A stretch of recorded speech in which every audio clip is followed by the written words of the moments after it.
Hello, everyone, and welcome to the Story X Story podcast, where we discuss stories across pop culture, plus give you advice on creating your own. This is a special video game themed bonus episode for sometime in April. I'm your co-host and mayamada co-founder, Nigel. I am Tazziii, co-host and streamer. And we have on our video game special episode a special guest, Lau K, formerly of mayamada. Lau, how you doing? Hey, I'm doing all right. Bro, Thanks for having me on the show. We agreed because you still retain the co-founder handle, so mayamada co-founder Lau. Yes. Cool. All right. So just to remind people, you can subscribe to us on Apple Podcasts, Spotify, and wherever you get your podcasts from. You can also send us feedback at feedback@mayamada.com or just shout at us on social media, mayamada on Twitter, mayamada tees on Instagram, and Tazziii on both. So this is going to be a single topic episode. We're just here to talk about video games, but we wanted to get Lau on just because, well, you know, we've got nothing else to do, but we also wanted to get Lau's perspective on video games and video game streaming services. So this is really a discussion that kind of came up in the first few episodes of Story X Story, where we recapped E3 2019, happier days when E3 was a thing that happened. And on the show, it kind of it came out that Lau doesn't actually play video games. And I think we had, who do we have? We had Shay and I think we had Annabelle from Melanin Gamers, if my memory serves. So we had a little intervention trying to see if how we can get Lau back with a controller in his hand. So I wanted to check in because Lau and I have had some discussions about game streaming services and also about the industry in general. So it's going to be an interesting debate and we're going to see if we're all still friends at the end of this. So before we get into talking about specific streaming services, Lau, if you just update us on sort of, because I realize I've just painted a certain picture, but not to say you've never played games. You have played a lot of games. So just tell us a bit about what you were into and why you stopped. Yeah, I think it's worth putting some context on this because if you knew me back in the day, you would know that I was the gamer of gamers. I was into gaming way back. My first taste of gaming was on an Apple computer. I don't even know the name. I think it was a Macintosh back when the screens were green, just to kind of date me. If you guys don't know what that means, then you know, I'm proper OG in this game. Yeah, that's a long time. Yeah, we would play Summer Games 80, whatever. I don't know what year it was, where you had to kind of mash the space bar to make your little sprite run as fast as it could and other little bits and bobs. From there, I went on to a ZX Spectrum. And again, if you don't know what that is, it's basically like a Commodore 64. And if you don't know what that is, then you're just going to have to Google that. If you don't know what that is, you've got to enjoy your long life ahead of you because you've got many years. Yeah. But basically, those games were okay. I mean, loading times were 10 minutes. How about that, guys? Actually, I think loading times are quite long, or they have been longer in recent times, haven't they? Yeah. But just glad the games are just massive now. So much bigger, yeah. Yeah, so it's funny it's the same loading time, different problem, you know? Yeah. It's funny how things go around like that. But back in the day, you would have to listen to all this horrible kind of modem-like sounds while your game is loading for 10 minutes. I graduated from that, and then after a lot of begging and whining, my dad eventually got me a Super Nintendo, which became kind of my real first console, as I would consider it. And I had Mario All-Stars, which was really cool because it had 4 different Mario games, including the Lost Levels, whatever that was. And I basically used that and combined it with Business Savvy to swap for multiple games at a time. And then I would swap my swaps. And I don't know how, but like my dad never bought me a single game. But by the time I was done, and we were moving on to the Nintendo 64, I ended up with quite a few games in my library. I don't know what I did, but somehow my bartering skills served me well. So yeah, I was really into platformers back then. I'd never really got into RPGs until later. But to cut a long story short, we've been a Nintendo house through and through. We did have a stint with the Dreamcast. My older sister got one. I think she just wanted to have the latest thing. And to be frank, it was me and my brother that were playing it all the time. Got into a lot of JRPGs. It was during this time I found out about Jet Set Radio, which I think is one of the best skating games ever made. But, you know, that's I do actually remember you raving about that game. Such a great game. I mean, yeah, if anyone's listening that knows, yeah, you know. But yeah, then after that, obviously, it was kind of like the death of Sega, RIP. But obviously, it continued in multiple Sonic games. Sorry. I'm sorry, I shouldn't laugh. But that's really the only way I remember Sega kind of living on. But yeah, but the Dreamcast was one of my favorite consoles. And then obviously, from there, we had like the GameCube. But never really got into the whole PlayStation, to be honest. But after that, eventually, you know, it went from the GameCube to the Wii, and then, yeah, I eventually got a PS3 and we Xbox. Actually, just to add, because I do remember we got the Wii on launch day, and we skipped a lecture to do that. Just wanted to drop that in. It was pretty epic. It was, yeah, it was. Epic. We were going to get... Yeah. Yeah, that's interesting. The story, like, you're like, the middle, like, no, wait, sorry. Towards the end of your story is, like, very much mine.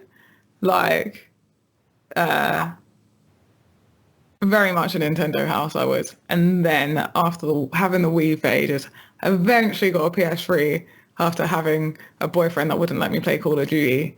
Yeah, thank you. Okay. We opened my gaming world a massive amount. Wouldn't let me play Call of Duty on his console, so I was like, fine, I'm gonna get my own. Yeah. So I saved up my pocket money and bought myself a PS3, and whooped it up. No, actually I didn't, but I did play with his friends on Call of Duty, which he didn't like. And then eventually I got a 360 and now I'm an Xbox girl, but still a Nintendo girl. Nice. Okay. Yeah, I feel like I've got to add my like issue as well. I didn't realize we're going in this direction, but mine's actually kind of like a bit patchwork because I had the NES and I remember playing, because you know, like back then you would get games built into the system. And I had Alex the Kid, which like scarred me in not like a necessarily bad way, but it was a game where you get hit once and you die and you go back to the beginning of the game. And just when I was that young, that was just a tough concept to grasp. Just that kind of loss and going back to the whole beginning of the game. So that game scared me to play. But anyway, and then. I didn't actually have a SNES, but I had a friend who had one, and he lived close enough that I could just go and play that. And then I got N64, my favorite console, just like the console I had sort of favorite memories of. And then at some point I switched to like PC, and I just became like exclusively PC gaming. So I missed most of the PlayStation, PS2, that kind of era, because I was just like, nope, PC is better. I'm sticking with this. Had many arguments about that. And then eventually my arguments must have just like dried out, because I had an Xbox 360 until the Red Ring of Death sort of ended that. And then I jumped on the PlayStation No, I didn't need to get a PlayStation 3 because I knew someone with a PlayStation 3, but I did get a PlayStation 4. See, it's very right. And then somewhere in there, I had a Wii because, like I said, me and Lau skipped a lecture to go and get one. So yeah, mine's just been all over. Oh, and there was a Game Boy and a Nintendo DS and in there along the way. yeah. So Yeah. I've got Yeah, like Shout all out to of. the DS. I've got so many consoles. I can't even like. Yeah. but I I'm don't just not have even. any of them. That's the I know. thing. I Really? don't have it. Yeah, I'm bad at like just keeping things. So like I wish I'd been better because especially with the N64. But yeah, all my old consoles, they're not around. Like and that's it's kind of sad. I have like most of the Nintendo consoles, like at least the main ones, like not including like any lights and blah blah blah. I'm missing an NES, an N64, and a Wii U. Okay, I feel the Wii U you could. I mean, a lot of people miss that. So I know I still want one though for my collection. Also, I would like an N64 just for the complete set, you know. But I Well, wasn't a fan of the N64 I mean, that I could much. have a chat with my brother and my sis, and maybe, just maybe, that could be fixed. Thank Lau you. knows. Those people. Um, Yeah. yeah. Oh, actually, But no, sorry, it was just my brother, because my brother got the 64, although I don't know where it is, to be frank. And then my brother got the Wii U, and it's just sitting there in our house, collecting dust. the Wii U is definitely like, especially if there's a few games, I'm like, if they do not port them to Switch, like I'm gonna be mad. Like I'm already like, why have we still not got the HD remake of Wind Waker on Switch? Like, why? Where are my games? Where are my HD They remakes? must be working on that though, They because they have just to. did. I think they're What just did they? waiting. They've got so much of a catalog to get through. They're just like, Yeah. mate, we've got games for years. All right. should, should So we? I'm Yeah.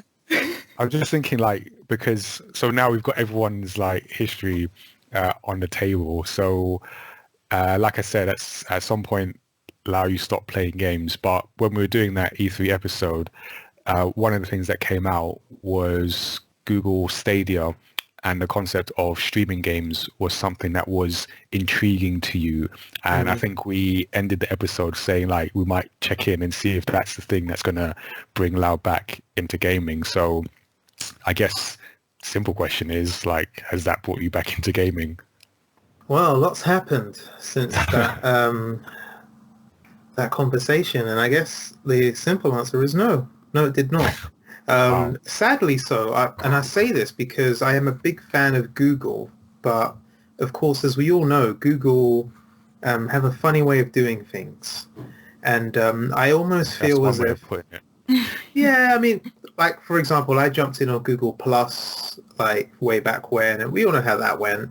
And there have been a few others as well that I've been like, oh, this is really cool, and you know, to be fair to Google, they let Google Plus continue probably longer than they should have, but they let it go for a bit, you know, just to see if they could breathe some life into it. And I think with Stadia, yeah, I think they made a number of mistakes, and maybe they rushed it out too quickly.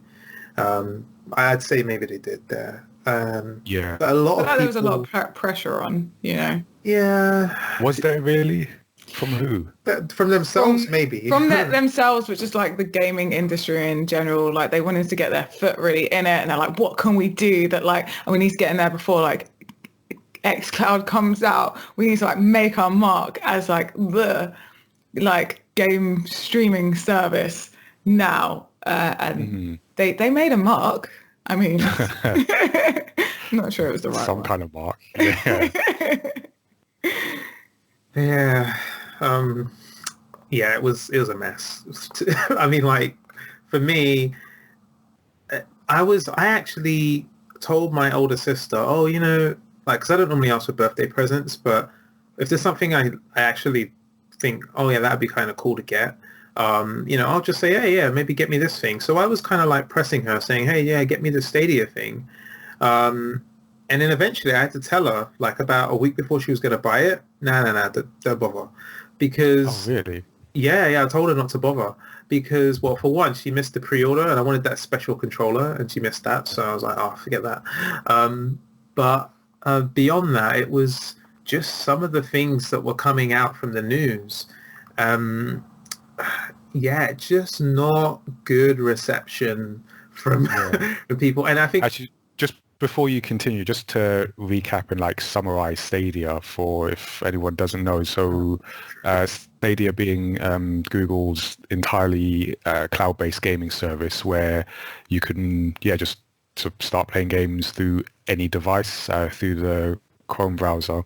And I think it came out in November 2019. So the promise was you'd get like 4K gaming, 60 frames, great selection of games, and I think or at least the initial reaction to the news about it was, oh, this is like Netflix but for games. And it certainly, I think there were many things they didn't quite hit, but even from the beginning, it was like, no, this isn't actually Netflix for games. There's a lot of things that weren't quite the same. So yeah, what were some of the things that like you just like got you off the bandwagon, so to speak? well, you know what? Let me, just before I answer that, I'm going to kind of jump a little bit further back and say, well, what actually got me interested? Okay. Because to be honest, I was not looking or checking for games at all. I was kind of happy with my life. And then Google popped up and they were like, hey. And I think the key thing was like the backdrop is I'm at this point watching Amazon Prime videos. I'm watching Netflix. So I'm kind of used to this idea of maybe paying a fee every month or not, as the case may be, tongue in cheek, and getting access to like a library of content. And yeah, just being able to dip in and dip out as I see fit. So the way Google Stadia was presented, and they really should have clarified this from the outset, was potentially it could be that. So that got my interest because I was like, yeah, I'd love the idea of just being able to become a gamer again, maybe for a month, and then stop if I decide actually, no, I think I'll continue as a non-gamer. So that was one of the biggest draws for me. And then also the fact that I didn't have to invest in a console. And by the way, if there's any challenges to this model listening, like pay close attention because I'm pretty sure I'm not the only person out there that for one reason or the other isn't gaming anymore. Like I didn't want to invest all that money in a console. Nothing against consoles. I think they're great. They do what they're supposed to do. But for me, I'm just kind of putting my money elsewhere. I buy books and stuff like this. In any case, I was like, oh, this seems pretty cool. I don't mind paying like maybe 10 to 20 pounds a month for something that will give me access to all this stuff again. And if it comes with a library, even better. So number one, Stadia did not come with a library of games included in the fee. And number two, and this was the more painful part, was that the prices of the games that you had to buy were more than you would pay on the consoles. And then the Wait, there were final, more? yeah, you'd pay more I didn't for, even know that. yeah. I know this was why Wait, how people much more? And I why? mean, I mean, you know, the whole idea where you pay RRP, but really you Yeah. don't really because people will charge a little bit less if you buy it from wherever. But no, they were honoring the RRP or whatever the term is these days. So yeah, if the publisher says it should be 70, then you're paying 70 and not a penny less. Right. And I think there are probably business reasons why they had to do that. Something tells me Google weren't just being greedy. I think they kind of had to, but I can't confirm that one way or the other.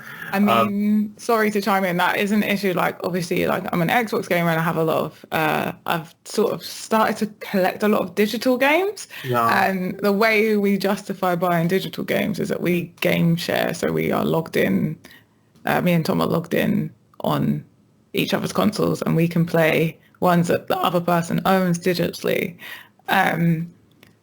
And the digital games are just so expensive. But then they have sales and then we sort of like tend to get them on sales, or we're like, if it's new, we're like, we want this game enough. It's going to cost us effectively half price because we're splitting it between us. But in general, yeah, digital games are expensive. But of course, you can get around that with consoles. Like you said, you can go to like various outlets and get a digital code, which is a bit cheaper or whatever. But how much are we talking these days? Because like for me, when I kind of jumped off the game in bandwagon, I'm paying at most 45 for a game, but most of the time I would normally come in at about 30. Like £60. I rest my case, people.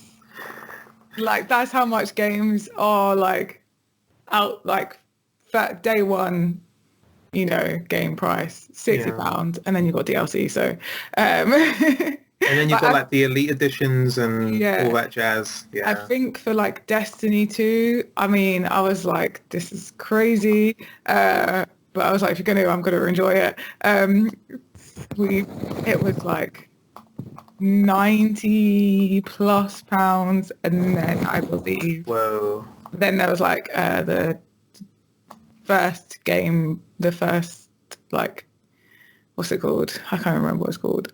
Like season pass. And then that was like another like 30-40 quid or something like that. Something crazy. So that's a lot of money to drop in a game we don't even play anymore, and it's free to play now. Like wow. Don't do that often. So you technically made it possible for it to become free to play. That's the way I kind of read that one. Yeah, because I have a partner that likes to buy games day one. It's an interesting model, I must say. I think we'll probably discuss it a little bit later, but the way in which games have changed in light of all this, but suffice it to say the cost made it a no-go for me, because I was like, all right, fair enough, I can drop 120. I'll get a controller with that, which I can probably use for other things, right? I'll also get a Chromecast Ultra, which again I can use for other things. So it's not all lost money if the thing doesn't work, but it was just the fact that I don't know if I want to be paying 60 quid for a Tomb Raider game that came out last year. I just wasn't used to that. So it's just like, nah, I can't do it. It'd have to be a game I really want to play. And then I heard that you can't, if anything happens to Google Stadia, your games are gone effectively. Like, it's not like you bought them on Steam and you own them. That they transfer. Yeah, exactly. I think that's part of the problem with just the reputation of Google, that they will and have abandoned projects that don't perform as whatever their expectation is. So, I mean, you can do that if you're talking about what was the thing, Google Plus? Like, fine, you can do that, but with games, I feel that's something where that's a big thing to hang over, where you can reasonably not expect like they will do it, but it's not out of the realm of possibility for Google a year or 2 years down the line to say, well, actually, this ain't performing as well as we expected. Let's scrap it. And then all that money you've invested, suddenly you've got literally nothing to show for it. And I think that put off a lot of people, like you say. Especially like the audience that, I mean, I don't even really know who the audience is for Google Stadia. But, I feel like it's more for sort of like casual players, but then the price doesn't quite reflect that. So it's a bit, I feel like they should have thought about their target audience a bit more before they even announced this product. Because if you're an experienced gamer, you've got a PC or a console. And you're going to drop that money on it, so, and then it was like the 4K that didn't even actually happen. 60 frames, I feel like they could have just scrapped trying to do that. Just gone to like normal HD, maybe kept the 60 frames, but 30 to 60 frames. Had the games, it's the fact that the games are old games as well. set it as a subscription base, or maybe have options like a subscription service and then or a buy service. But it would need to be cheaper. But it's like, who is this for? Because the casual gamer doesn't trust you they're not going to get to finish a game because it seems like you're not going to be around for long enough. Yeah. Because they're going to pick it up once a month. And you're not there for the big gamers, because even if you was offering that actual 4K and sort of going for people that can't maybe afford as powerful as a machine that they want, you kind of lost them on the library, the lack of library functionality. I don't know. Yeah, just so many issues. So many issues. And to be honest, it's sad because I genuinely wanted to see this thing succeed, or at least be like a contender. Do you know what I mean? I know everyone's not like a big Google fan. I just happen to be. So yeah, it is a shame, to be honest. I like the look of their controller. I thought it looked pretty sleek. Yeah, just generally disappointed. So I've just forgotten about them, just kind of let them stay in the corner until they've sorted themselves out, if they do. I mean, realistically, many others. Yeah, realistically, Stadia is going to disappear. Maybe like in a couple of years' time, we're going to see a new product. It's not called Stadia anymore, but it was built off Stadia, because we see them do that. They've done it with their YouTube like subscription service. Right. They've done it with other products before, where they scrap the initial product, but they use whatever they've learned from that in a new product somewhere else. Yeah, and I feel that's a good way for like you say, Google, for Google to learn. But I just feel particularly in this arena, this gaming arena, you're not going to get that chance really. You have to. Yeah. It would have been useful for them to maybe take more time to figure out, like, first of all, who is this thing for, and then provide the service that speaks to them, because it's almost like they've tried to cater for everyone. And yeah, I haven't been to many marketing classes, but I know enough to say that is not a thing. You have to like pick your audience and go from there. Yeah. And grow and expand after that point if you want to hit everyone. Exactly. Yeah, you like go from a foundation. So I'd be interested to see the changes they make. But then again, like it's almost like too little, too late. But to your point, Tazziii, about sort of building on existing technology, like even the concept of like streaming games, there was that service called OnLive that was, I don't know, 5 or more years ago that came out and way ahead of its time. Yeah, so it didn't work out, and a big thing was just the need to have a certain level of internet connection, which is not sort of prevalent enough in in the markets it's selling in. So it didn't work, but then it did get bought by Sony, assuming some of that technology is integrated into their service, and then just the concept of streaming games is now more of a thing. So you've got Google Stadia, and I know, Lau, you were saying that recently you didn't get to try Stadia, but you did try Nvidia's GeForce Now, and you had some like feedback on that as to how that works. It's a slightly different model than what Stadia are going for. Yeah. In fact, I was a beta tester. I was so excited when I got selected. I was like, yay! I mean, this was like literally a week before they went live. But anyway, but yeah, so the whole idea with GeForce Now is in a similar way to Google Stadia. You can play on multiple devices, PC, I think like a NVIDIA Shield, which is some sort of TV thing. I don't know what it is. And I think also mobile. But I was using my laptop, and the idea was that unlike Google, you could play games that you actually own on different platforms. So like Steam and all the other ones, because I can't remember the names. But so what the good thing was about that was that I was able to log in straight away and I could just search for, say, demos, because obviously I didn't own any games, but I figured, hey, I'll just play a bunch of different demos and see how it works. And of course, the free-to-play games. So one of the first games I thought I'd try, because I'd never played it, was Fortnite. And I jumped on, and I mean, to my surprise, you know, the graphics were maxed out, and it was actually responsive.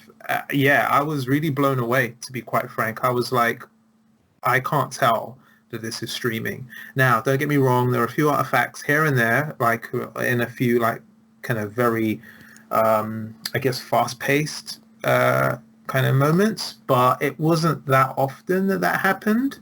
And that was really more down to just my connection. But generally speaking, the graphics held up. I later tried Destiny 2 and kind of did the intro for that, which was pretty epic. Yeah, again, it was running smooth as butter, at least for me. And back then, because obviously it was in beta, I got into the game in next to no time. So I'm talking kind of click to play the game. It's maybe like 10 seconds of, okay, we're just connecting you to a server. Then once you get into a server, you've got another screen. So you're basically on a virtual machine at that point, and it starts up Steam straight away. And then from there, you would select the game, and because of course like you would typically download it, it would download to the virtual machine. That process takes about 10 seconds, if not quicker, and then it's just going straight into the game from there, and then it runs as you would expect on a PC. So it was a really good experience. And the cool thing was that, you know, GeForce Now is running in 2 tiers, which Google Stadia was supposed to be running. I'm not sure if they're doing it yet. So they've got a paid tier and a free tier. And actually, it's got to the level where actually the paid tier is sold out. You can't even get it anymore. They've basically maxed them out, probably because they need to build more capacity because everyone's at home because of COVID. But anyway. What do you get for the paid tier?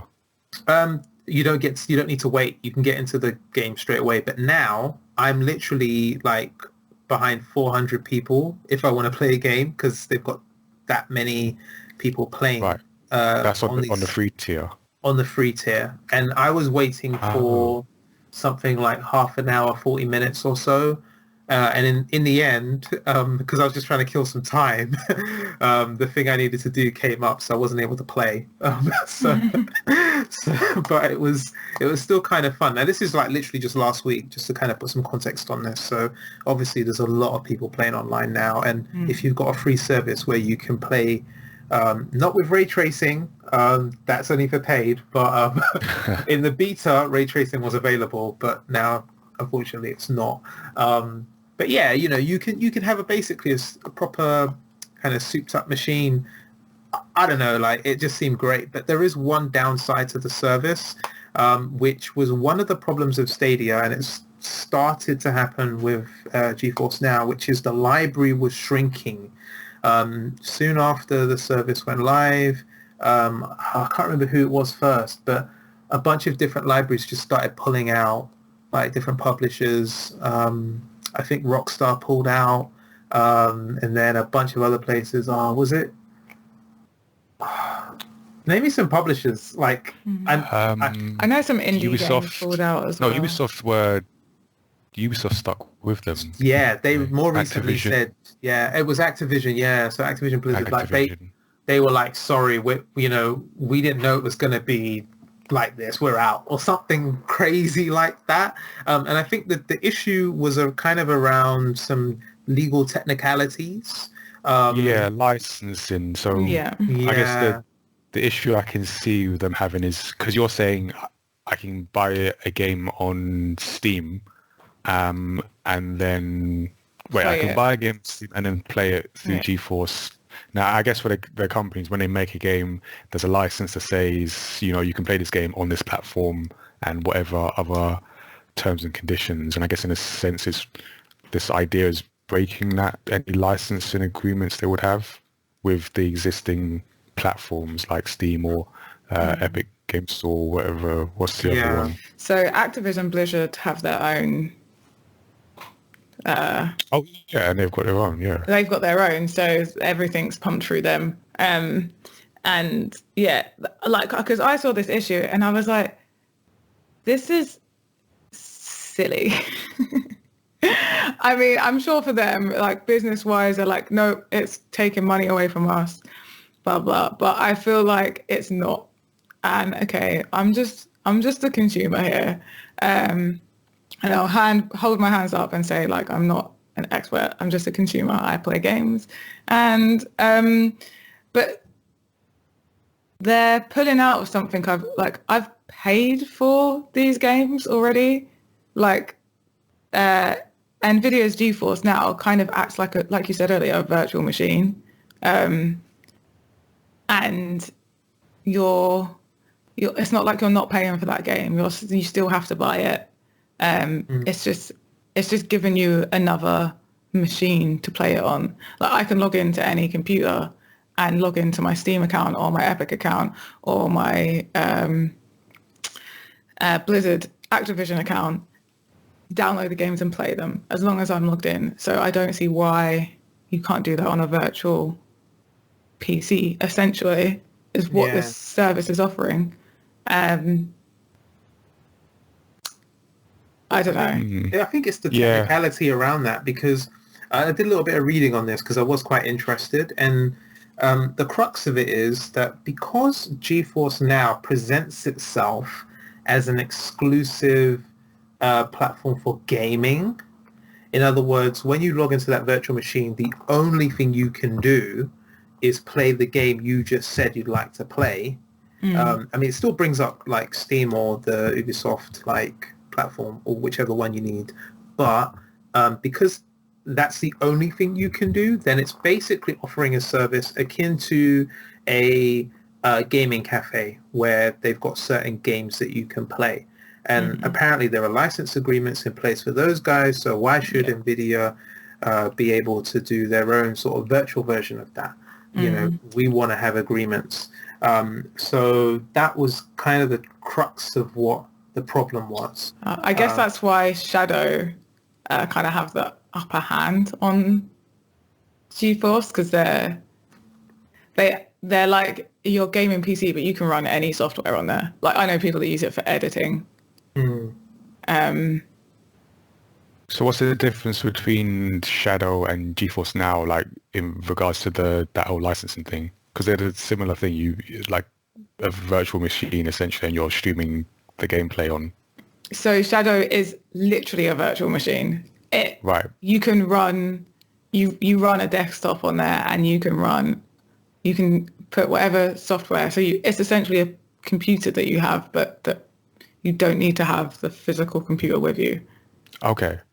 So I guess that's where it draws the line from what Lau's saying, is because NVIDIA is acting as a games only platform, and Shadow is acting as a PC essentially.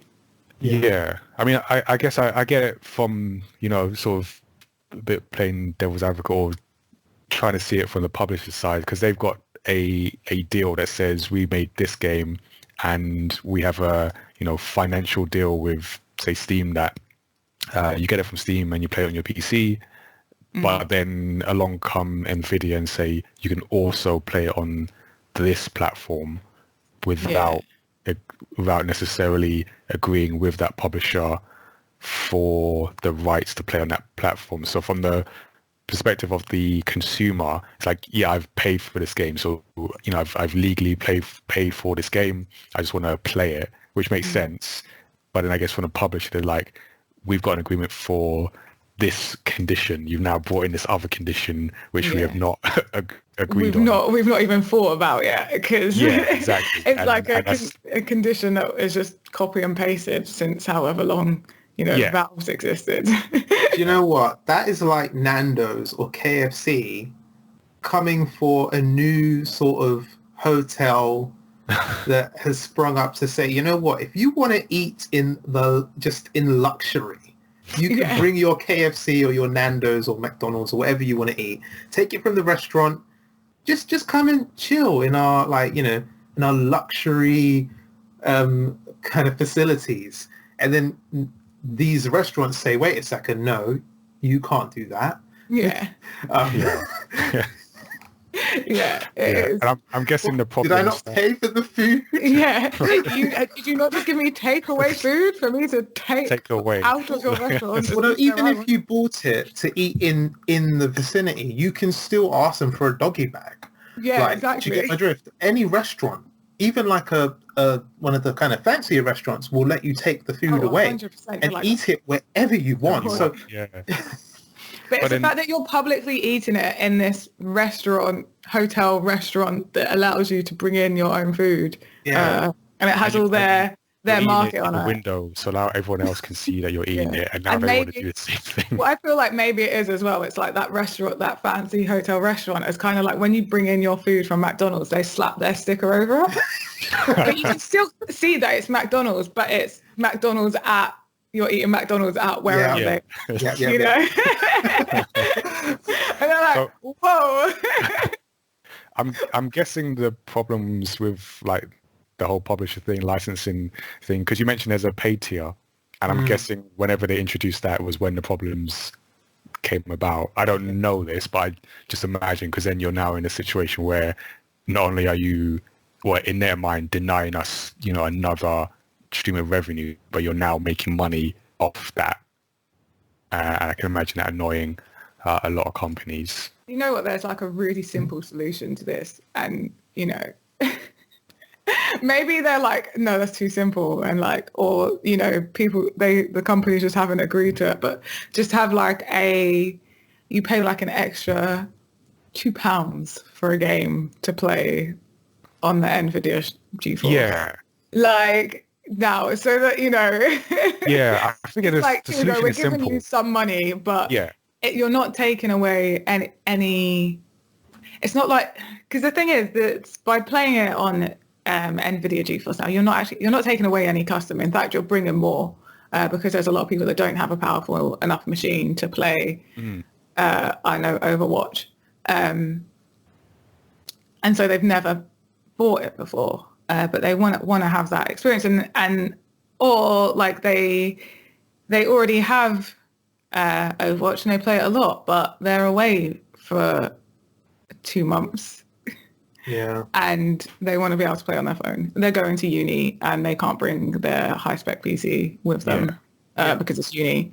And they're going to play it more. So, yeah, I feel like the simple solution would just be like, let's just like add a really small amount that people are going to be like, it's the price of, I think like it's the price of a drink.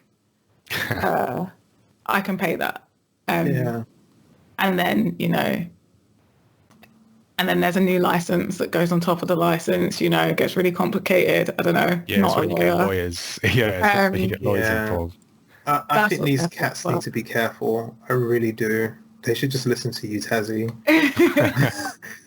Seriously, because like it's looking like a bit of a bloodbath over the streaming stuff, like the streaming wars. I'm sure someone's already called it that.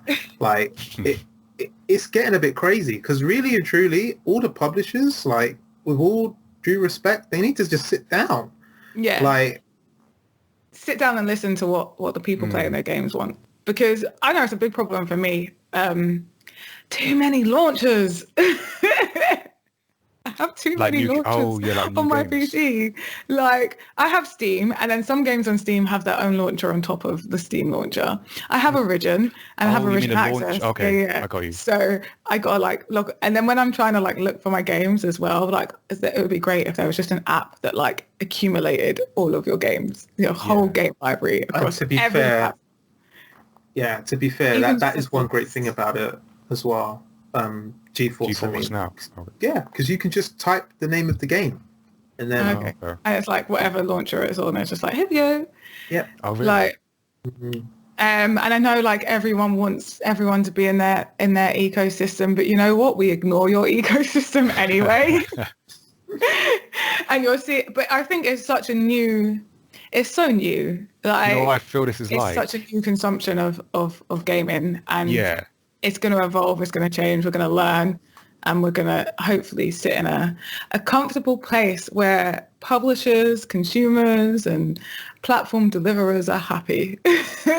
So this reminds me a little bit of like the whole going from like selling albums to selling singles, and the music industry sort of being built on this concept of even if you just want the one single, you have to buy the album. Therefore, you're not just spending a little amount, you have to get the whole album and whatever that costs. And then along comes Steve Jobs and Apple off the back of the whole Napster thing, where it just showed consumer habits have changed. So people just want like singles in a lot of cases, and if you don't provide a legal way to do it, they're going to find another way.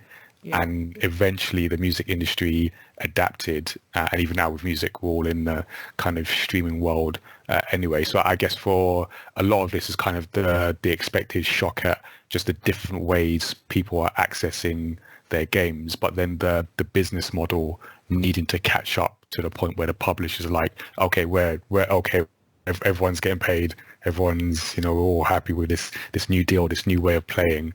Now we can continue with this whole thing. So I feel like that's kind of a whole new platform will exist. Yeah. So, it kind of reminds me of like the Oasis and Ready Player One, though. Still need to watch that. Okay, so non-spoiler breakdown. This is just like the premise of the world anyway. This will help you read it. Okay. The Oasis exists. It's kind of like the new internet, but it started as a free-to-play MMO with virtual reality gear. You just had to buy the virtual reality gear. It's not actually free-to-play. You pay like $1 and then you have it for life. Yeah, it's great. But then it's like on a pay, like there's things inside it that you have to pay for, and it gets expensive at that point. But it's still great. But so it started to exist, and it became like the new internet. And then all existing games started to exist within the Oasis, which originally was an MMO, but kind of just turned into the virtual world. So, and you have like one avatar, and then you just gain XP to that one avatar, rather than like, playing one game here, leveling up, and then starting a new game over here, leveling up. You know what I mean? Yeah. And all games and everything, all games, movies, everything that's ever existed media-wise exists within the Oasis. So it's like everyone's happy because you can pay for stuff inside of it. Like, it's just the ecosystem. Yeah, it's just like there's just one. We just get everything from the one. But I mean, that reality is really hard to acquire because the Oasis was like created by two like gamers themselves, and they really valued everyone's like privacy. They got like that's not ruling place, and like they weren't like this evil conglomerate that's going to steal your data. Steal your data and use it against you and make you pay for everything. But yeah, that would be the ideal ecosystem. Speaking of evil conglomerates, so Lau, you've got this. Are you still using GeForce Now? Like, where are we on this journey of like you maybe or may not be getting into gaming again? So obviously when I started hearing all these games getting pulled out of GeForce Now, it didn't exactly fill me with hope. So I haven't uninstalled it. It's still on my laptop, but I rarely dip in, to be honest. Okay. So I'll probably, maybe play a few free-to-play games every now and then, but I mean, I'll probably have to wait now until the server capacity's upped, because like I said, if you're a free member, which I am, you can be waiting for a long time. So that means you have to really want to play like that hour if you want to play a game, and I don't know if I'm at that stage yet. So I guess you'll have to check in with me again in another 5 months. Well, okay. So because I wanted to, I didn't want to end this conversation before we touch on just gaming in general, because we had a discussion like recently about just the state of the industry and how that kind of, I guess, impacts you and wanting to get into games, just seeing how things are from your perspective. So like, what do you see as the state of like gaming, and how does that make you feel about wanting to get back into games? Yeah, I mean, obviously I've had a conversation with you, so I'm able to kind of form my thoughts a little bit more clearer. And the way I would describe it is the face of gaming to those who do not game is very, shall we say, stagnant if you compare it to where it's come from. So like maybe 5-10 years ago, there were certain types of games that you would see and you'd be like, wow, that's really like game changing. I've never seen anything like that. You know, your big open worlds, your Call of Duty, Modern Warfares, and all the like, and your kind of MMO RPGs and all that kind of stuff. So for someone that's coming like a decade plus later and seeing what's on like the face, I mean like the storefront now, and you see more of the same. In fact, there's so much sameness just in terms of what's being pushed out there, the first stuff that you come across, that I just wonder, like, are we really innovating in any way? Don't get me wrong, you definitely see better graphics, but even then, the quantum leaps that we saw before, I'd say we're in that kind of realm of diminishing returns now. We're talking about, okay, we can now see strands of hair, which is great. Yeah. Don't get me wrong, it's great. Does change the experience, but I mean, honestly, like it's fun for maybe the first few minutes, and then it's like, okay, what's the mission? What do I need to do? You know, so those things can only really hold someone like myself for a short while. And to be honest, what do I love about gaming? What did I love about gaming? It was the experiences. It was the adventure. And for me, I think, like reflecting on it, it was story and how story was conveyed in the form of gaming and the different kinds of stories that were out there. And I was always keen to play a game that was trying something a little bit different and presenting a different experience. So yeah, it doesn't seem like there's a lot of that going on. And that's not to say it isn't, because obviously we had a conversation and like you highlighted that, for example, the Switch is doing a lot of stuff on the indie front, which I think is great. But at the same time, that for me, as someone just coming in blind that doesn't necessarily know where to look, it's not obvious. So yeah, I'm kind of like, I don't know how much we're really innovating. And if I want to be honest, I think there's always going to be people out there, kind of indie developers that are going to be pushing the envelope, doing something new. But what would really encourage me is to see some of the bigger players taking more risks and launching new IPs and new ways of playing games, kind of like Nintendo does every so often, because that's what really gets attention and helps things move forward. Now, I could say a lot more, but that's just kind of like my overview. Yeah, because... Oh, go on, Tazziii. I was going to say, I feel like we're going to see that with the next sort of generation of gaming. Because obviously, like, games love to, like, push that, like, graphical limit. And it's like, how many frames can we get in? How much detail can we get in? Especially on, like, PC. And then a lot of games are, like, available across PC and console. And I think what people are realizing, especially with the Switch, is like, wow, the Switch is like really behind on the whole like graphic fronts and power front, but it's doing well. Like people are loving it. And now like obviously as technology grows, we're getting to a point where, you know, there's only so much you can do with graphics. Like it's, you know, where can you go after it looks real, like it's real? You know, can you get more real than real? I don't know. Yeah. And I feel like they're coming back to like, okay, so now we need to innovate with gameplay and story as well as like mechanics. And I think with sort of like the next generation, we'll get to see that, or I hope.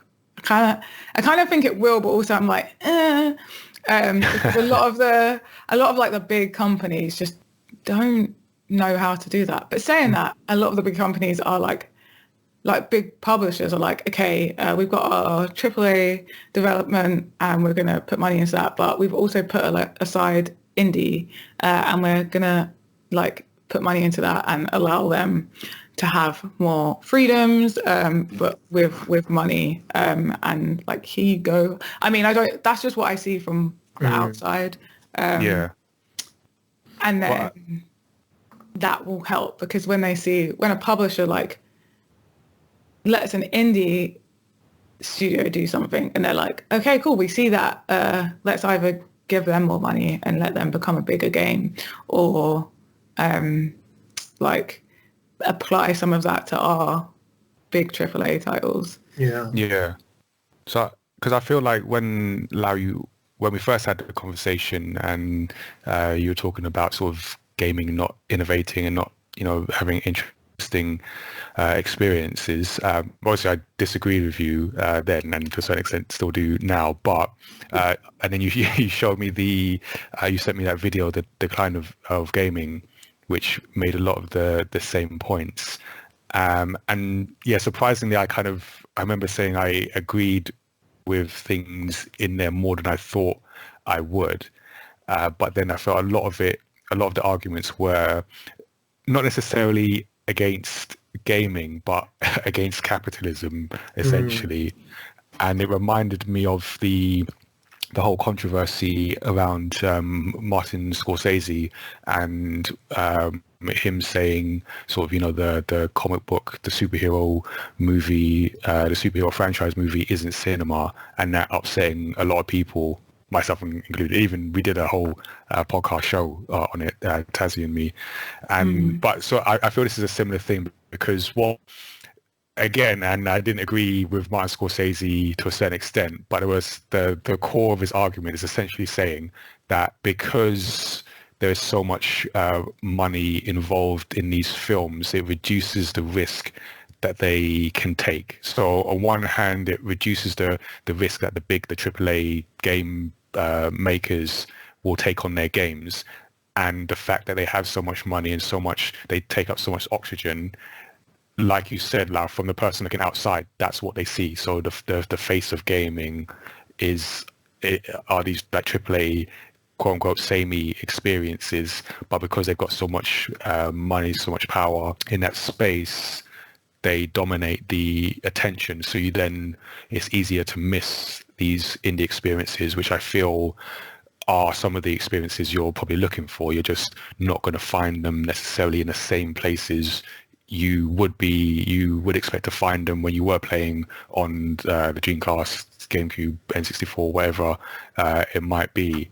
And I feel that's part of the issue where we're at, where because gaming has grown and there's so much money involved, the risk has increased to the point where it becomes harder to make a case to take a risk on a new type of game. And I think Nintendo should always get credit for essentially every generation doing something that's just different than what they did the previous one. Yeah. And sometimes, most of the time it works, sometimes it doesn't. But I think when they try to not push as big, like the Wii U was like the biggest flop, and that was like the smallest difference, and then the Switch was, I mean, exactly. The one time they didn't just blow out of the water. And I think because they set a precedent for themselves that, we do different things. And so that's what we've come to expect from them. And when we didn't get that, it was like, well, why should we care? Yeah. Like, I mean, they didn't even change the name, really, did they? No. So no one really knew what that console was doing. And I feel like as well, a lot of the things that we thought the Wii U was going to be is kind of like what the Switch is. Yeah. Like that sort of like play. I remember like way back, it was like play wherever. And it turned out it was like, no, the tablet thingy can like act as an extra, like have extra stuff. It's kind of the second screen on your DS. Yeah, pretty much. Can't take it anywhere. Yeah, but you can't like actually take it away from it. But before it was kind of, yeah, and then maybe, yeah, I don't know what happened. I've still not played a Wii U, so I can't really say much about it. Yeah. I think I played like one Mario game on there. It was basically like an alpha version of the Switch. Yeah. Yeah. Yeah. So But it does kind of, it does make me worry a little. Like, so like the past few games I've played on my PlayStation, the last ones I've completed are I think Last of Us, Spider-Man, and God of War, which are all amazing games. But I can see if I take myself out of myself, and I can see someone looking at, say, Last of Us and God of War. I take out Spider-Man just because everyone knows Spider-Man. They can look like the same, like they're not, and they're both like brilliant games. I highly recommend you play them. But I could see someone just casually looking and saying, "Oh, sort of third-person perspective. You control this male character, and you have this sidekick character." Okay, I've seen that before. I can see that. So I guess the challenge for gaming is, can you still innovate at that top level if you're not Nintendo, and bring out experiences that can potentially bring back people like Lau who have been playing games. So it's not like Lau's someone who, I've just played Candy Crush. Not that there's anything wrong with that, but I've no experience in sort of console gaming. games, he's already on already has experience with these types of games, and exactly. And it's about, but like my other thing, I've got like two things that have been brought up while you've been talking about it. Is like Last of Us is such an amazing game. Like, just put Ellie on the cover. Like how things are advertised could change it so much, because Last of Us really is about Ellie. Yeah. And it's amazing, and it has an epic story. Like, I remember playing it through on a PS3 at my ex's house, and his dad just like us pausing the game to go and like make some food or something, and he'd be like, "Oh, just leave it playing," and we're like, "It's a game," and he's like, and at first he didn't even register that we said it's a game. And he's like, "Yeah, but just press play on it." And we're like, no, we're playing it. And showed him, and he was like, "What? I thought it was a film." Like, and that's how good it is. Yeah. It has such a stimulating story. Like, I was scared of the zombies in that, especially the clickers, but I just wanted to play it so badly that I overcome my fears. And the end really stays with you. Yeah. So that's like one thing. It's like, maybe there's games that are really doing a lot of good but aren't advertised in the right way. They're still being advertised like a male dominant audience. Can I add to that point just before you make your second point? Yeah. Is so that the idea of putting Ellie on the cover, and I feel, so I don't think this is true, and I hope it's not true, but I feel like the gaming industry feels like if they were to put Ellie, a girl, on the cover, it would reduce the size of the audience that would be interesting in the game. And I'm simplifying a probably more complex issue, but I feel like there are people who, if they see, even as I'm going to say this, and it doesn't even make sense to me, but they'll see like a girl on the game and like, "Oh, that's not a proper game," or Or, I mean, we saw it with Battlefield 5, didn't we? What happened with everyone went really crazy because there was like a female soldier on the front of it, and they were like, a female soldier didn't even exist then, and blah blah, and then like just all these stories about how A, they did, B, it's a video game. Yeah, why that? Yeah. So I wonder, like, I don't know. Having alternate covers as well. So I think it was like the special edition or something. It was a different edition, and yeah, like people really kicked up. And I guess that's small, loud audience kicked up a fuss. So yeah, you're right. It is, and it's a bigger issue than that. But maybe just like, I mean, it's a game. Maybe just have an alternate cover and an alternate game name.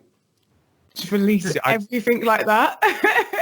I don't like it because I feel like, so I think, say the next Last of Us, just for an example, like you can put Ellie in the game, because either you like the game or you don't. Why does it matter who's on there? But I feel like if you should do that and not say, oh, we're going to have the game and here's an alternate cover if you like having Ellie on. I feel they just make Ellie the face of the game. Just do that on the second one because they've already sold the IP, right? Everyone's invested in The Last of Us. But I'm talking about like future new IPs. Yeah. Like have 2 names and 2 covers. Don't tell anyone. Like don't make it a deal. Like no comment anyone that wants to try an interview on it. You know what? Like, and then just see what happens. Like an A and B test. I really want a game to do this because film names get changed all the time for different different countries. Like let's do it for games. We'll have Last of Us and The Adventures of Ellie. And let's see how that sells. And then you get the audience that like, I love this game so much. And then they realize that there's 2 different versions and they're like, I want both because I collect things.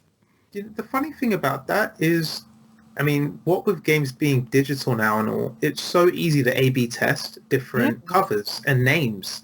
So I don't know why they don't do this. Or maybe they're doing it and they're just not telling us. Who knows? But I think that's definitely something that would benefit. And like, I really like your point about how things are being advertised, because the truth is, I think you did a better job of advertising Last of Us, and same to you, Nigel, for like, say, what was it? Was it Horizon that you mentioned and God of War?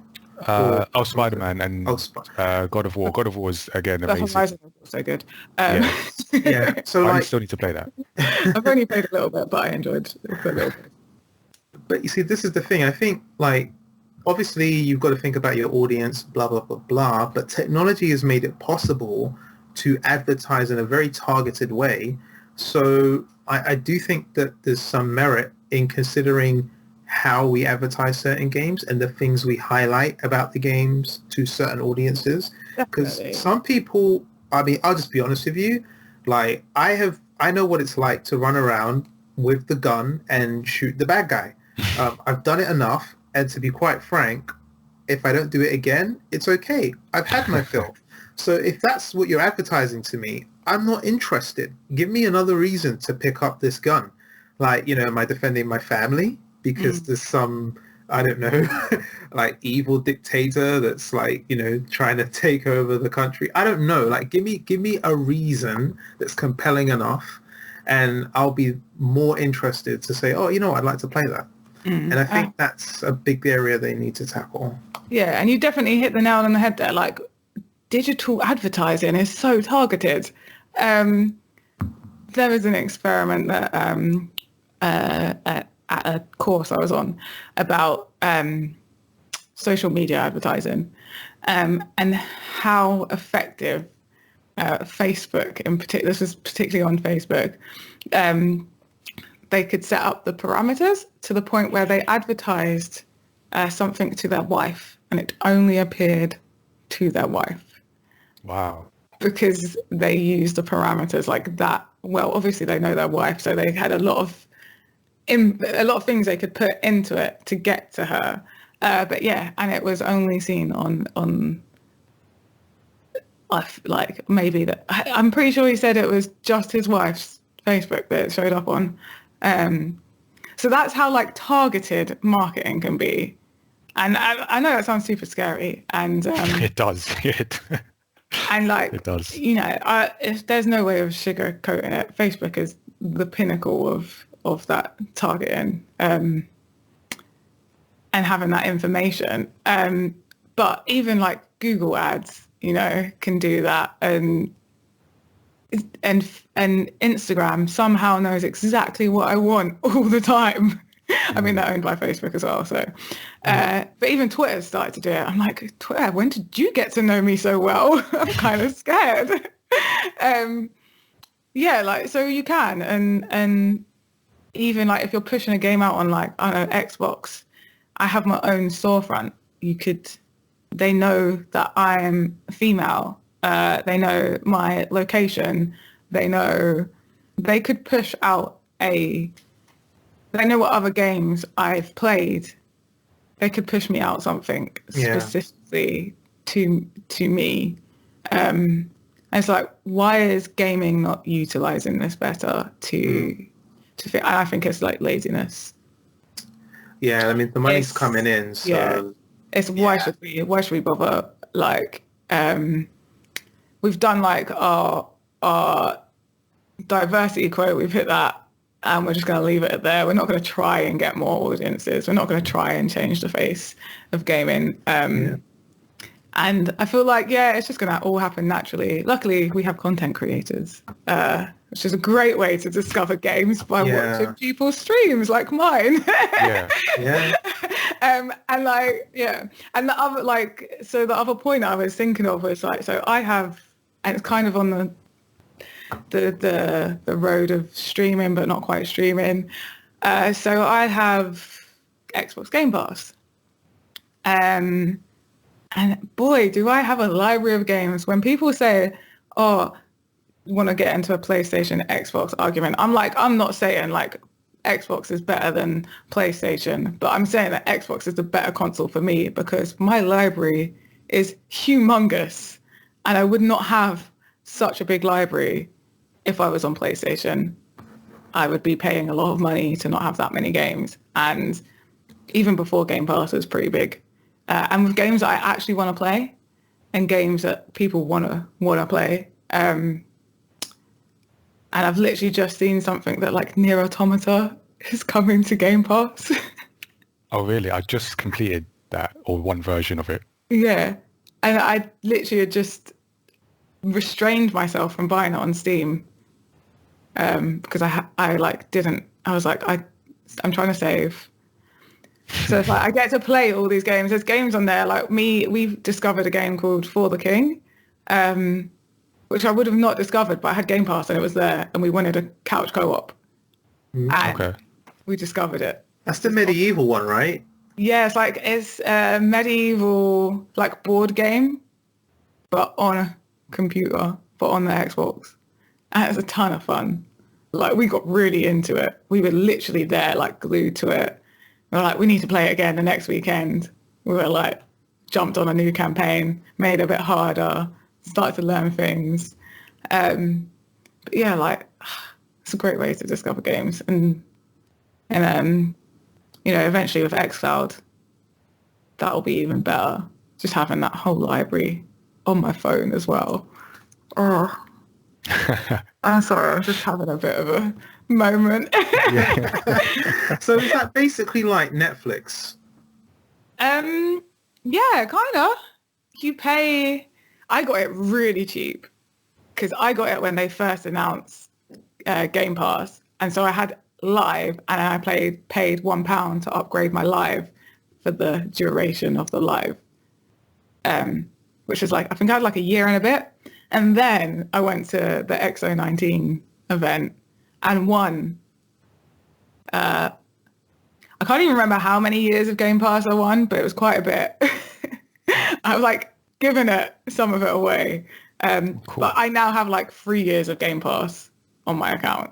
So, and like I paid like £1 to upgrade it from the live I already had. But they do like offers to have it. And I have Ultimate, so I have games on my PC as well that are in like the Xbox ecosystem. But yeah, and it's like, okay, so now I'm going to like upgrade to the next Xbox. And as much as I really want a PlayStation as well, because there's so many good games like exclusives, it's like, if I'm going to put my money on something, it's going to be Xbox because I know I'm not a one game person. So I'm a variety. I'm like, I want to play everything. I want to play a lot of games. So, you know, like a handful of really great exclusives just isn't a console seller for me, unless it's Nintendo. That's just, we all know that's different. Yeah. Okay. So it's really like the services that's selling you on that. Yeah. Like, makes sense. And the joke is, I used to be I was like, I'll never get an Xbox. PlayStation, Nintendo, yeah, I will not get an Xbox because I did not like the first ever Xbox. I was like, it's a building. It's so ugly. Why would I want that? And 360, like I got it when the Kinect came out. I got like the Slim with the Kinect. And then I don't know, I like fell in love with Xbox. And now like you have to pay for services on both of them. Like PlayStation just lost me on the thing that originally like made me choose them over getting an Xbox to begin with. Well, they used to be free, right? Yeah. Oh, that was a long time ago. That was, yeah, it's free. Yeah. Wow. Because that was when we used to play like GTA on the Xbox. That was ages ago. Yeah. So, all right. So I'm thinking like as we like wrap up, just to get a feeling, because obviously, Lau, as you said, you're still not yet into gaming, but I get the sense that it's not like a completely shut case. There's still like some small opening or some small glimmer. So just looking forward to like this next generation, well, particularly with PlayStation 5 and Xbox Series X. Like, let's like all give like one thing that we want to see in the future, maybe not specifically to those platforms, but just the industry as a whole, just to see in the future, like one thing that you'd like to see, and maybe for Lau, one thing you'd like to see that could bring you back in. Yeah. For me, everything crossplay. Everything crossplay and crossplay. I want to be able to save across all my systems, and I want to play with anyone, and that can be toggled on or off. Like, and then character customization. Please, I just want my hair. All I've ever wanted in a video all game. this power, you can't change like the character's It's my hair and my skin tone. Like, please learn about skin tones, because it seems to go from like they don't understand like the like hue of a skin color. It like they don't understand tones. Yeah. So you kind of have like different shades of white, and like one kind of brown and one kind of like darker brown. Yeah. And then you're like, definitely see too much. I went into a makeup shop and I couldn't get, like, she didn't want to give me makeup for my mum because she was like, there's too, like, with your skin, your shade, like, there's too many different undertones. So I don't want to get the wrong shade of makeup. She's like, if you're like white, if you're white, it's so much easier because there's way less undertones. But she's like, as soon as you get like a bit of like mix in there, it's hard. It's hard to match. Okay. So she was like, I'll give you some samples and then you can see which one feels best. Yeah. Okay. All right, Lau, what do you want to see that could potentially bring you back into playing more games? You know, it's so simple. It's really the kind of stuff I was playing before I left. So the last game I played before I left was actually Red Dead Redemption. Now, don't get me wrong. I know another one came out. I'm not actually asking for that. No. What I'm saying is that, you know, I've had enough of picking up the gun and shooting guys. I don't mind driving the car from point A to point B. And yeah, you know, it's been fun jumping on the bad guy's head and stuff like this. Or slashing in the field against different like monsters that randomly appear for hundreds of hours and going on endless fetch quests. I've done it. So really what I'd like to see now is, I don't know, like maybe people could make a game based on the stuff that's happening now. So maybe I'm trying to, I don't know, like do something a little bit more like Mirror's Edge. Like, because right now we've got some interesting scenarios. Exactly. Yeah. So like, you know, how would you get parcels to people today? You'd probably have to risk dodging the police, for example.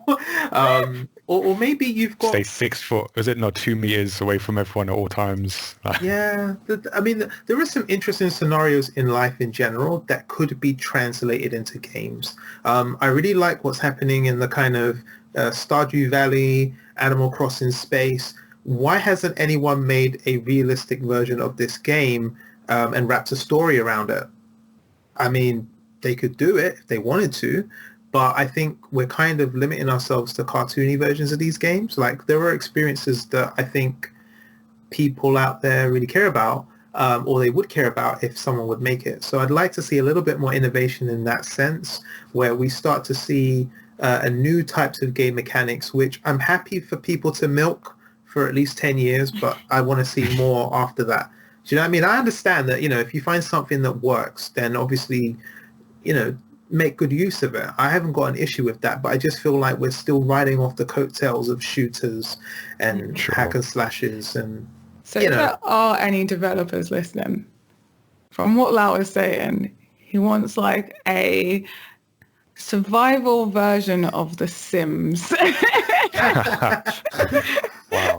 It's like, Scum X Sims in modern society or slightly futuristic society.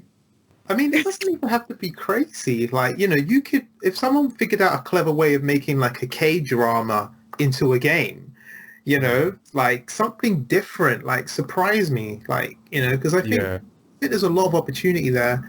And one thing I'll say, just to prove my point, there was a really great game that came out by Level 5 called, I think, the Layton Brothers. That was the name. Yeah. And it's basically just a murder mystery. And there's loads of murder mysteries, but they only made that one game. If you check the ratings, it should be on Apple Store and also on the kind of Android store. The ratings are high. I think the download levels are quite high, and they just never made anything else. It's almost like they just said, yeah, we've done what we need to do and we're done. And I was like, actually, you should explore more games like this, because it was actually a pretty cool game for like mobile. And I just think, there's opportunities for the new experiences, new types of gameplay, new objectives. Like, is there a Doctor game? Oh, there was a Doctor game way back when. I've forgotten the name. Yeah, but it's just stuff like that. I'd love to see more of that, and like really like high rated games that use innovative gameplay and innovative goals as well. That would be really cool, and that would get me back in. I feel like there are those games out there, and they just don't have the funding to be what, like the like a fully fledged, like a nice game. You know what I mean? Yeah. For someone like you to get their teeth into, and I think it is needed. I think sort of the publishers need to see that they can give more money to some indie studios that are doing things like this. I think so. For me, actually, before I say, I'm just going to drop this link just because someone mentioned, I think Tazziii, you mentioned like how much Facebook and Google know. There's a link where you guys can check this out. I might put this in the show notes. Basically, it just shows you how much Google knows about you. So how they build their ad profiles just based on what you've searched through the service, who they think you are, and it's kind of accurate. So you can scare yourself with that another time. But just in terms of what I'd like to see, and I guess I'd, in a sense, like echo what Lau was saying. Like I'd like to see a sort of a diversity of perspective in the stories that games tell, and then also like in terms of mechanics. So I know games from when it was sort of growing, the main way you would interact with the world is to shoot something, and that's kind of carried through. So what I'd like to see is how else can you interact with the world around you. And I know, again, there are like indie games that go off in these different directions, but in some ways to make a change across the industry, almost to a certain extent, has to come from like a AAA or like a quote unquote top big budget game. So if we can get like different ways to interact with the world in a different perspective, it would then, I would hope, bring in more people. So people like Lau, but people who might not have had the same sort of gaming history. And then it's almost like what do you call it, like flywheel, where the more diversity you get, then the publisher will go, oh, there's different types of people, so we can make different types of games, and it just builds upon itself. So that's something that I'd like to see. But yeah, so this has been a really good discussion. Actually, I had no idea how long this is. Pretty much an intervention for Lau, even though we haven't gone Play quite back on the games. play games. Ultimately, this has been like like an hour and a half just us trying to convince Lau to play games At more. least get a But Switch. Honestly. Full disclosure, I do play Mario Kart on my phone from time to time. But Okay. does that really count? I don't know. it's someone. I've played it a squeaking. bit. That's It's real pretty game. Mario Kart. Yeah. Yeah. Oh, I'll allow that. But yeah, so please do let us know what you think. Are you someone who is like into games? Do you play games regularly? Did you used to play games, or are you someone looking for a way in but just haven't seen like the diversity of games that do exist, but maybe just not as prominent as your Gears of War, Call of Duty, or whatever it might be. So yeah, let us know. Feedback at mayamada.com is our email address, or you can share your thoughts with us on social media. Our Twitter is mayamada, Instagram is mayamadatees, and Tazziii is Tazziii on both. So yeah, thank you, Lau, for joining us. It's been a cool discussion, and at some point that I'm going to go and play some games because I'm just like, I just convinced myself to go and like spend the evening playing games. So yeah, you can find this episode and other episodes wherever you listen to your podcasts, if it's Apple Podcasts, Spotify, Stitcher, wherever it might be. You can also support us on Patreon and get episodes 24 hours earlier than everyone else. Usually this is where I would plug our own gaming event, Gamepad, that is on pause at the moment with the world we live in, but you can check out our stories, our manga. We've got a new manga that has just been released, Hot Lunch Volume 1, in a bunch of different editions, so you can check that out, mayamada.com/manga. And when we are all allowed to leave our houses again, you can come to Gamepad whenever that might be. In the meantime, stay tuned for more bonus episodes. We're pretty much gonna just podcasting, luckily, is something you can do from the safety of your home. So we're going to drop in a few more bonus episodes alongside the already scheduled ones we had planned. So yeah, just subscribe to us, follow us wherever it might be, and you'll be notified whenever those episodes go live. Once again, our email address is feedback@mayamada.com. Send us your feedback on anything we've discussed today, and check out the website, mayamada.com/storyxstory. Until next time, stay tuned. Bye. Bye.